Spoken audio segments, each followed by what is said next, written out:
MMAfighting.com, and I'm with my good friend Andy Ryan at Team Rhino in Dublin, Ireland. How are you getting on, Andy? Yeah, getting on great, yeah. Excuse I haven't shaved there, lads and ladies, me haircut.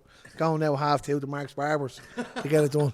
Yeah. This I was here for this is pretty much the last preparations right before Bellator. How do you feel the team are going? Obviously you have Paul Redmond taking on Charlie Leary, you have Myles v Peter Queally, which is one of the most talked about fights in the card, and of course Dylan Logan and Andrew are going to be fighting. Tell me how the team are looking. Yeah, the team are looking sharp. You seen them there this morning. We had a good wrestling session. Now we had a lot of Russians come in, a couple of Americans in today to wrestle, and then we do MMA drills at the end of it. But the hard work has been done by now. The lads are looking really, really sharp. But we'll see on the night. I think they're looking good.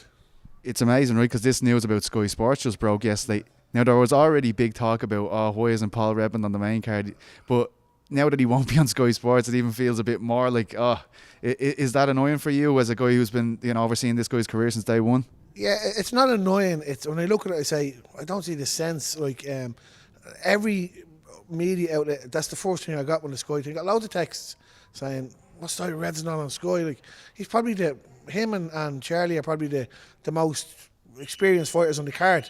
I know. Look, the main card are good fighters on the card, but they're not as experienced as the two boys. And like ex-UFC, KSW, like Reds has fought in Bellator. It wasn't even televised his last fight in Bellator. I don't understand the logic of Bellator with him. They got something else from down the road, but Dublin, his hometown, he's loved by the Dublin crowd. And not to be on the main card is crazy. Not taking that away from the other lads on the main card, but I think Reds is experienced, and he puts on a fight. Win or lose, he puts on a fight, and he's looking good. Absolutely. We talk about the main card. One of the fights that has been driving interest in this card since it's been announced is Myles versus Peter Queally. Obviously, old teammates. You had the old Myles going across the train, AKA, and now there's been social media back and forth. Is this the type of thing that gets Myles up for a fight when there's so much riding on a fight? It doesn't bother Myles really. That whole AKA thing was just a fluke the way that happened. Andrew Murphy went and trained over with what's the lads in Bleeding, California? Roy Faber. He went there. Redzo went over to TriStar. Just that suited Myles. Myles is out there with his girlfriend, his brother, a bit of a holiday as well.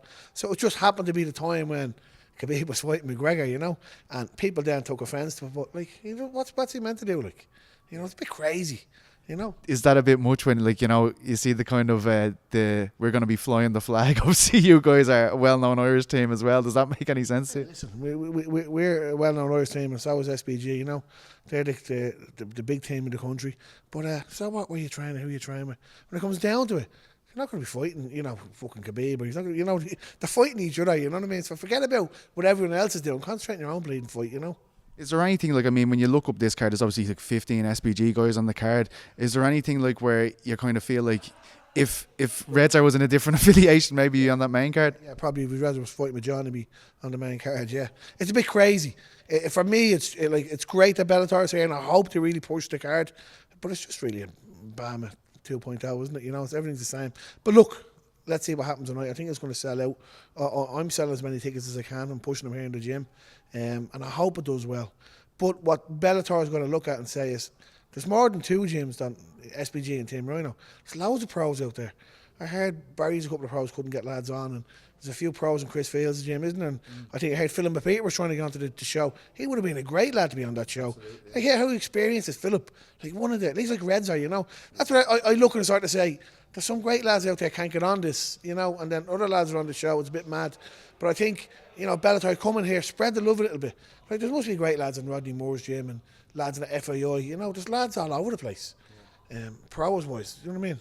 Does this lead to, a lot's been made of the Sky Sports thing, the fact that it's on Sky Sports News, they're constantly advertising this. Do you think this pushes more interest towards MMA in general, this kind of deal? Yeah, it does. It opens the doors back up to us.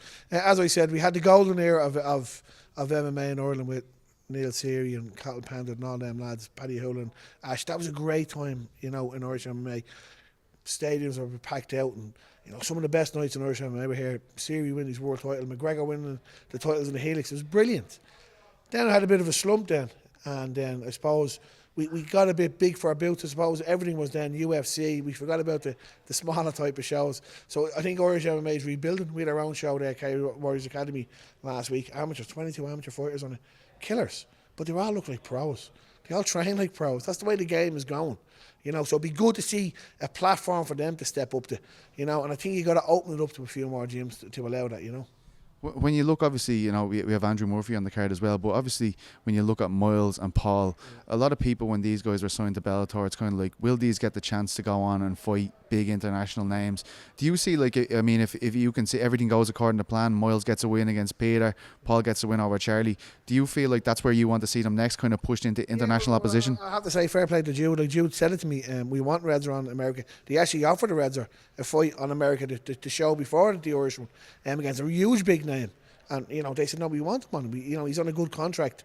They said, the Dublin card, don't worry where he is in the card, we have bigger and better things for him in the future. I hope that's true, you know, because they did sign him for a good deal. And you think, you know, don't just sign me and fuck me in the background there, you know. But they did, a fair play to Judy, did offer him a big fight in America. But for us, you know, fighting your own back door, you know, you do the weigh-in and you go home to your house, you know, it's different. You know, that American show, had it been maybe a different type of offer, we might have taken it. But I think you can't turn down a Dublin show. You know the venues, like, you know what the atmosphere is. Big for their brand as well, right? Yeah, of course, yeah, it's huge. I gotta ask you just finally, like, you know, you've been a big part of, like, you know, bringing the sport to Ireland in general, MMA. Is this Sky Sports thing, do you think it helps legitimise MMA in Ireland? Because obviously there's been trouble, there's been some people questioning the legitimacy. I think what we need to do is, with Sky Sports coming, it's shown that the pro end of the game. We need to have that divide between pro and amateur. And that's where I think that IMAF, like it or not like it, or, you know, that's the way to go. You know what I mean? And I do think you do need maybe that old level where we had that sort of step between the IMAF and the programme, that sort of, you know, level where they don't wear the shin guards and the rash guards and they're just about to go pro. That, you need that as well, I think.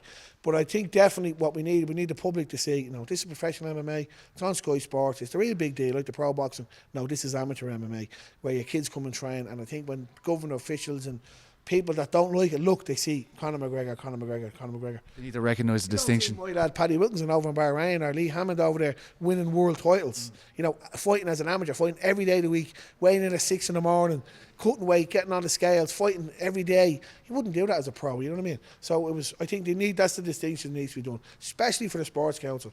And I think IMAF, Kurt Brown and Denzel are doing a good job at that.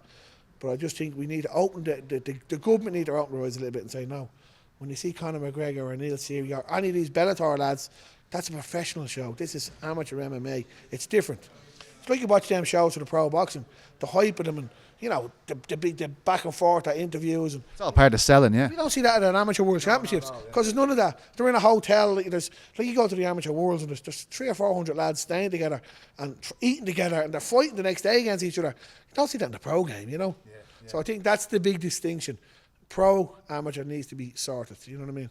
Final one. You're confident the 3-0 now on, in the 3 arena? I'm always confident with the lads, yeah. The winning or losing doesn't bother me. What I want from them is, if you get into that cage and give everything you have, and you've trained hard and put the time in, win or lose, you know, it's a bonus. Of course, we always want to win. But if you go in there and the night goes against you, but you've tried your best and given 100%, I'm happy enough for that. But don't fucking go in there half bleeding arsed, you know, or waste my time. Then I'll have a problem, you know what I mean? Or go in there and don't listen to your corner crew, or don't take advice, or miss training sessions. Then we're going to have a problem, you know. But if you go in there and, you know, train your best, put the 100% into it, put your heart into it, that's what I want. A bit of heart. Put that into it. I don't give a shit, you're going to lose. Thanks so much, Andy. Always a pleasure, my friend. Thanks. Thanks.